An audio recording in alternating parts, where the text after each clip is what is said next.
Hello everyone. Welcome back to AWS Solution Architect Associate Bootcamp series brought to you by Cloud Expert Solutions. Today we are covering a must known topic for the certification, AWS Global Infrastructure. This is part of Domain 1, Design Secure Architecture. By end of this video, you will understand why businesses or organizations choose cloud. You will also understand AWS global infrastructures like regions, availability zones, edge locations, wavelength locations, and local zones. Also, key benefits like high availability, elasticity, agility, fault tolerance with real-world examples. On behalf of the Cloud Expert Solutions team, I would like to thank you for joining us and exploring this video.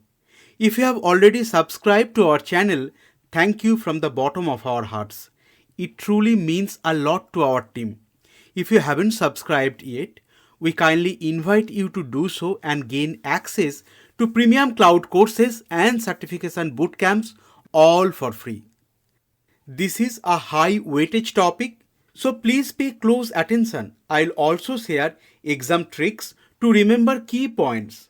Let's dive in. Before we start the module, let's explain what is cloud computing. And to understand that, let's imagine you need electricity at home and you have two options. The old way, you buy and maintain your own power plant, and you know the implications. There will be huge upfront cost, wastage of energies because you need to run 24/7 even if you are asleep and you do not need the electricity. And most important, you need to fix every breakdowns, which will be expensive in nature. On the other hand, the other option, you just pay the electricity bill like other utility bills. There is no upfront cost. You pay only when you use or when you flip the switch. It scale instantly, need more power, just use it. And also it is maintenance free because the power company keeps the plant running. Now let's apply this concept for cloud computing. AWS is your cloud utility provider. Instead of building your on-premise data centers, just use AWS Cloud and turn it on or off when you don't need it.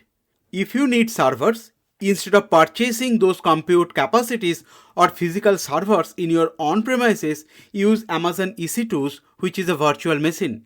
If you need storage, instead of using physical storage, use cloud storage and other 100 plus services all on demand, just like your other utility subscriptions. Unless you are Tony Stark or Iron Man, you probably don't want to build your own data centers after learning cloud computing. Do you know that over 90% of the Fortune 500 companies currently use AWS? You must be wondering why. What are the advantages of using cloud? To start with, cost savings. With traditional data centers, you buy servers upfront. Like purchasing a car, you will barely drive. With AWS, you pay as you go, like Uber for computing. As an example, if you need a server for 2 hours, instead of buying own server, you can use AWS EC2 on-demand mode because AWS virtual machines will cost you in pennies instead of spending in thousands. And if you stop using, the billing stop too. No more dusty servers in your data centers. The second advantage is agility. The old way of managing and maintaining data centers, when you order a server, you wait weeks for delivery and setup. However, in AWS, you can deploy a fully configured servers in 60 seconds, even faster than microwaving popcorn. As an example, if your boss needs a demo tomorrow, you don't have to sweat. You don't need to build or you don't need to order any physical server. AWS agility is your superpower. The third advantage is elasticity. Let's imagine your website can handle 1,000 concurrent users. However, during a promotional sale, 10,000 concurrent users are accessing your applications. Your website will crash because of the traffic spiked. With AWS, Auto-scaling capability will add servers automatically like magic. And when you don't need or when the traffic will go, additional servers will go away and you will pay only what you are using. As an example, Netflix scales to millions of viewers during any new release and then scales down to save cost. No more guessing how many servers you will need for that peak hours. The next advantage is high availability. With traditional on-premise data centers, if one server fails, your application crashes. But with AWS multi-AZ deployment, it will keep your applications running 24/7. As an example, Amazon.com uses multi-AZ databases. And let's assume if Northern Virginia goes down, then Maryland will take over instantly. And your users won't even feel this disruption. And this is the power of AWS Global Backbone. The last but not least, reliability. AWS services are bulletproof. Amazon S3, which is a storage service, stores your data in 3 plus geographic locations simultaneously. So even if 2 regions burn down, your dog names are still safe. As an example, Airbnb stores petabytes of listing photos on Amazon S3 with zero data loss since 2008. That means your data is safer in AWS than in your laptop's download folder or even in your data center. Now let's review AWS versus on-premises key differences. To start with, cost. You can trade fixed expenses for variable expenses. On-premises, like building your own power plant, there is a massive upfront cost even if you'll only need for a light bulb. However, for AWS, it's paying like the utility bill. You only pay what you use. Moving to our next point, massive economy of scale. AWS serves millions. That means it offers you bulk discounts that you could never get alone. The third advantage is no more capacity guessing. With on-premises, you buy all upfront. If you buy too much, it's waste of money. And if you buy too little, your application will not have enough resources to run. Whereas with AWS, auto-scaling adjusts the infrastructure based on the application load or traffic. Let's move on to our next advantage, speed and agility. In on-premises, if you need a new server, you need weeks to order and build, like you are waiting for an order delivery from other cities. However, with AWS, it will be ready instantly, maybe in 60 seconds, and it will be faster than microwaving popcorns. The next advantage is no maintenance. AWS handles all the boring stuff. That means no more server babysitting. You focus on your business, like how Uber does not repair their own cars. And last but not least, go global instantly. You want to reach worldwide? With on-premise, you need to build offices in every country. And you can understand how slow, expensive, and painful experience that will be. On the other hand, with AWS, you can deploy globally with just few clicks, like sending messages in your WhatsApp group with your global friends. Since we have reviewed all the cloud advantages, now let's review AWS global infrastructure. AWS has the largest cloud infrastructure in the world. As of June 2025, the AWS cloud spans across 114 availability zones within 36 geographic regions and 700 plus edge locations. AWS also announced and plans for 16 more availability zones and 5 more regions in New Zealand, the Kingdom of Saudi Arabia, Taiwan, Chile, and in European Union. AWS regions are separate geographic areas that AWS uses to host its infrastructure. These regions are distributed around the globe so that AWS customers can host their workload closest to them. Now you must be wondering how to choose an AWS region. Choosing an AWS region is like picking the perfect store location. When you select an AWS region, you have to consider a couple of factors like user proximity. You should pick a region which is closest to your customers. Why? Closer proximity means fewer network hops and lower latency, leading to faster application performance and a better customer experience. As an example, if your users are in Europe, choose Frankfurt, which is EU Central 1 region, over the Tokyo region. The next factor you should consider service availability, because not all services exist everywhere. You should check the AWS regional service list before selecting a region if that particular service is available in that region. As an example, AWS Ground Station is a service that enables you to control satellite communications. It is not available in South America, Middle East, and Cape Town regions. And if you think that you will distribute the services in multiple regions, then data transfer between the regions will cost extra. That is why you should keep the related services together. The next factor you should consider is cost and compliance. Service charges or price varies based on the regions. And here is an example where we have a side-by-side comparison of EC2 pricings, which is virtual machine in AWS between US East 1 and Asia Pacific Mumbai regions. And last but not least, you should consider SLA and the reliability.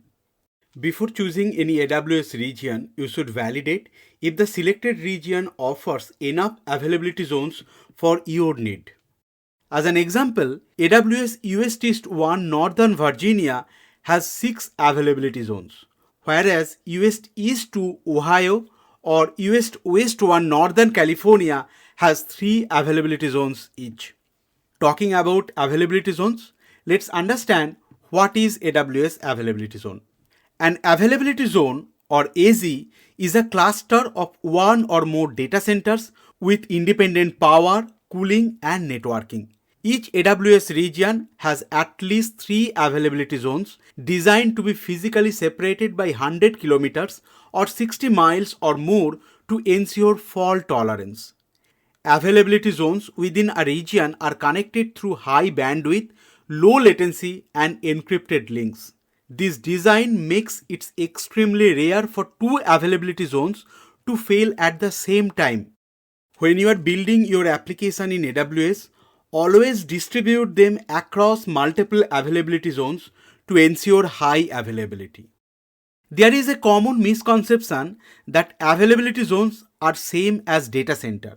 One availability zone may contain multiple data centers, but AWS gives you control up to the availability zones, not to the individual data centers.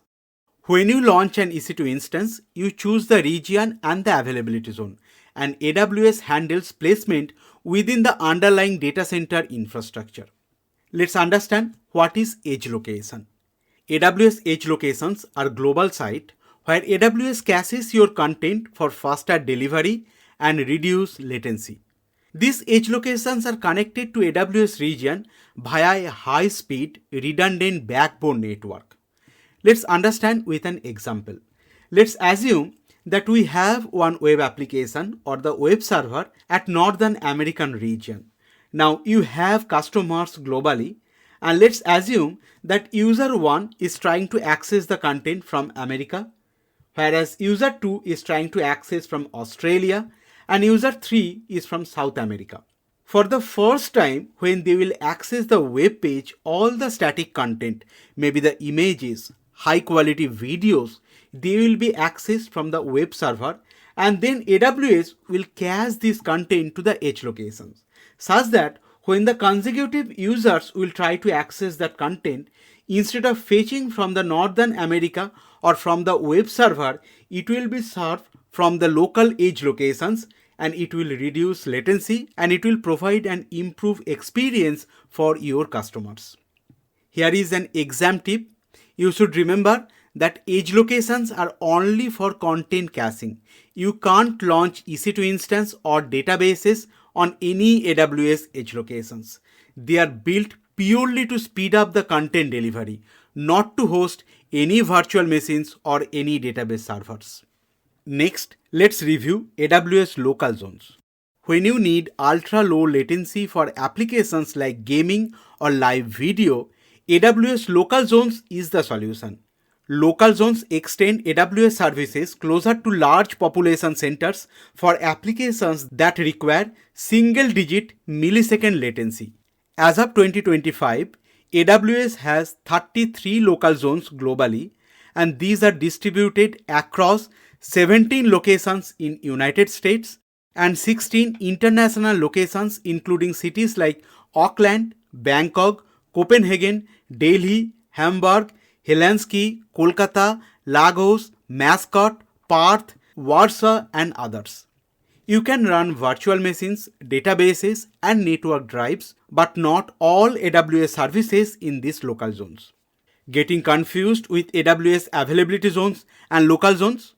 An availability zone is a cluster of data centers within an AWS region, while a local zone is a smaller extension of AWS infrastructure placed closer to users in specific cities to reduce latency. Have you ever noticed lag in your mobile apps? AWS wavelength zone can fix that. Now you must be thinking, what are wavelength zones? AWS wavelength zones embedded AWS compute and storage services within 5G mobile networks. Currently, AWS wavelength zones exist in 15 plus cities like New York, Tokyo, London. They provide ultra low latency in terms of 5 to 10 milliseconds. AWS wavelength zones are perfect for mobile gaming and live streaming, augmented reality, virtual reality experiences, and real-time factory robots. Now let's review benefits of AWS Global Infrastructure. AWS Global Setup gives you faster deployment.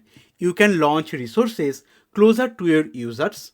You can achieve high availability.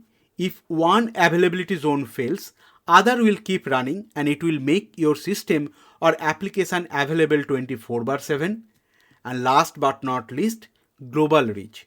You can serve customers worldwide with low latency. Throughout the video, we have frequently used terms like high availability, fault tolerance, elasticity, and scalability. Let's explore each of them in greater depth. High availability is minimizing downtime.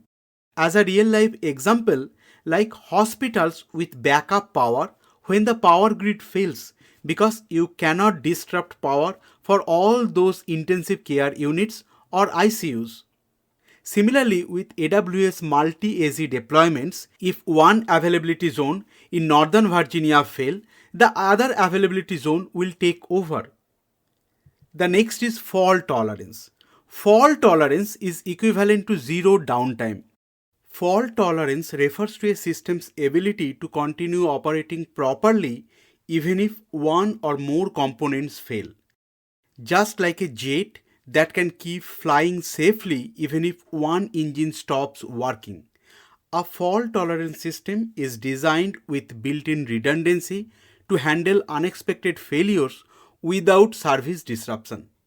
In AWS Cloud, when you store data in an S3 bucket, it automatically replicated across 3 availability zones. This ensures that even if 2 availability zones fail simultaneously, a highly unlikely event, you will still have access to your data. The next concept is elasticity. Elasticity is automatic scaling. Let's assume you have a call center agent who can take 10 calls per hour. Suddenly, you started receiving 40 calls per hour.